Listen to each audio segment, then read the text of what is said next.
I'd like to continue to go down the pathway that I started in my previous video about what will it take for the crisis to come to a head and for, something to be changed. And if the millennial generation is the hero generation, what will it take for them to do something? I think back to myself when I was younger, thinking about things like, hey, if there's enough of a economic problem for the millennials, they'll take action, right? This idea that, oh, I'm not as well off as my parents. It's being held back from me if we just, cut the crap with the older generation, get rid of the bloated pensions, something along those lines. I remember thinking, the millennials are bound to do something about that. But maybe not. Maybe that's not enough. So I'm trying to figure out now, what would it be? And I think maybe the cancel culture, cancel the police, progressive stuff, if it hits hard enough, if it hits people in a way that can't be ignored, then maybe something will happen. I don't think something like breadlines are going to happen to where that would be the impetus for this to start. But maybe it has to go that far. But maybe also this progressive eating of their own will eventually piss off enough people that they'll take action.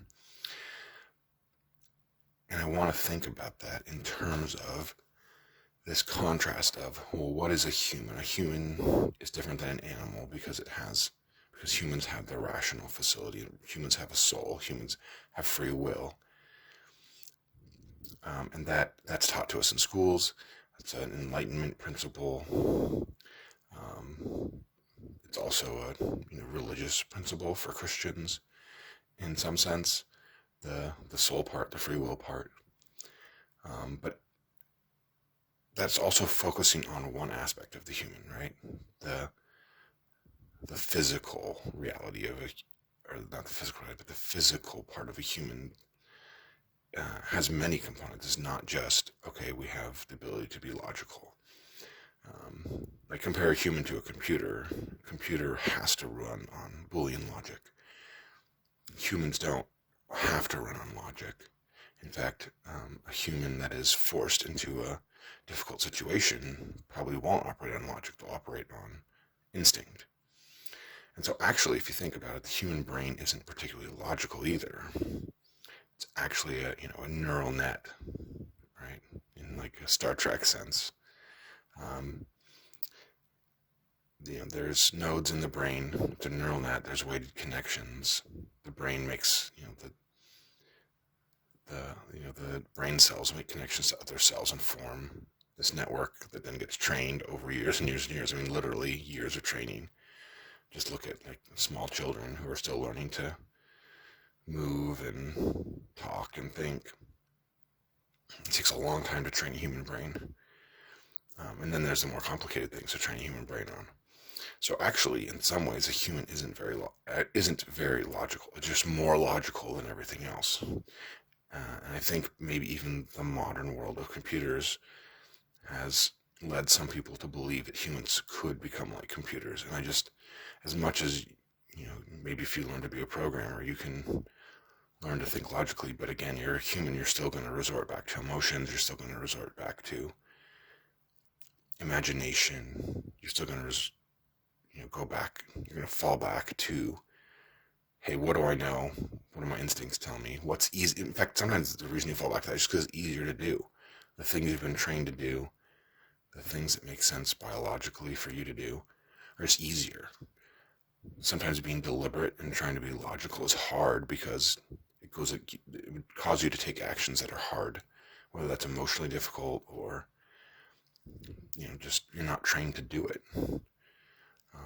You have to be disciplined to be logical, basically.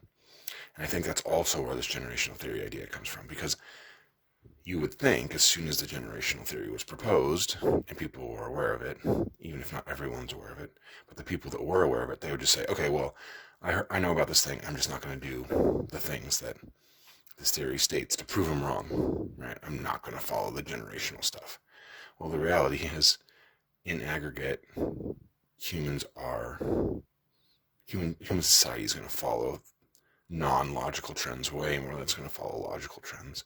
And so proposing these theories about how humans work isn't strong enough to change how humans work, right?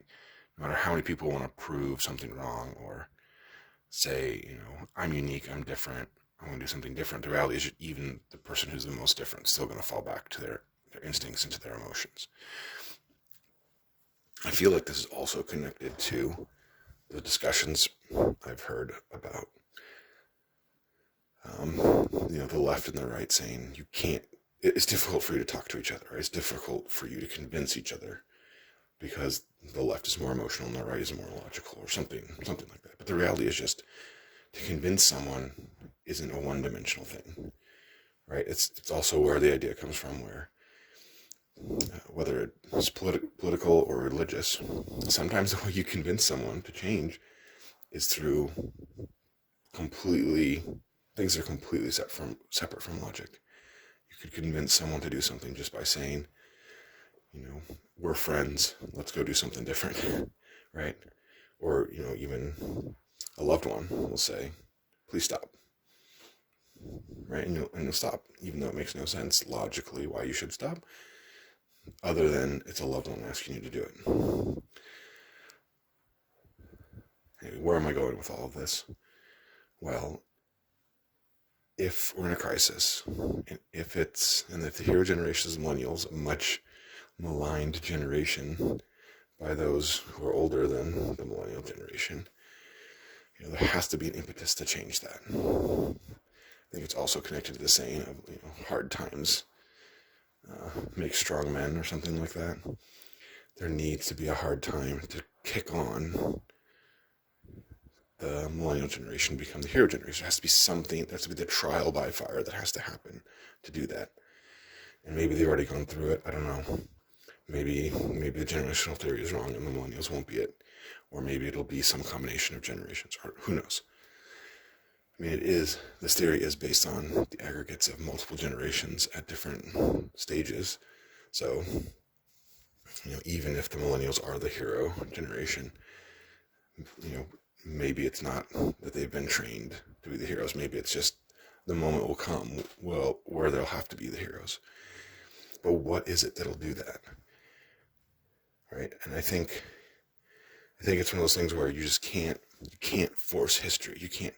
Historians can't say, or futurists can't just say, I've looked at the past, I've looked at trends that are going on now, I think the future is going to be like this. That's not how it works. Things happen. Take any mini crisis where people say, oh, in retrospect, we should have known. No, there were probably 1,000 things that could have gone wrong. And the one thing that is blamed for the crisis was the thing that went wrong enough to be the crisis. And so that's the question here. What's going to go wrong enough to be the impetus to make a change? And even more important than that maybe is, which direction will the change be? There could be a moment where the crisis reaches its peak and, the battle begins, that things have gone too far and something has to be resolved, something has to give. What would that be? And where would it go?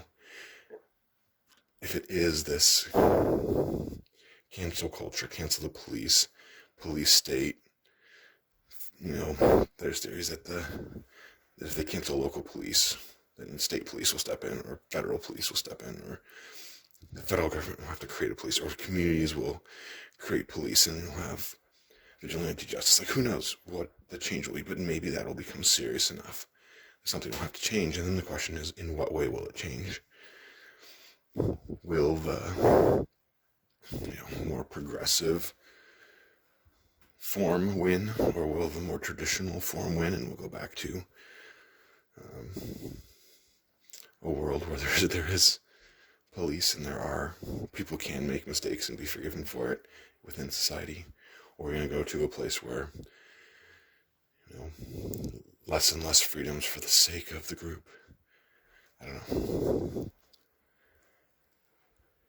That's the question, and that's the crisis I think that's coming. Maybe it's not that. Maybe it'll be an economic thing. Maybe it will be breadlines. Or maybe it will be war. Maybe there'll be some new form of hot conflict. I know there's tensions around the world. I think part of that is just the U.S.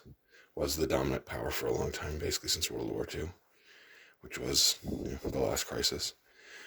If the U.S. is about to become weak and unable to maintain its position, maybe there'll be, maybe there'll be a hot engagement somewhere for China to take over. Who knows?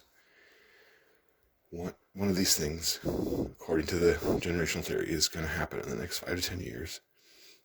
And afterwards, things will settle down. But, I just don't know what it is. I don't think there's any way to know for sure what it is, but I think it's interesting to speculate. Anyway, thanks for listening. Leave a comment.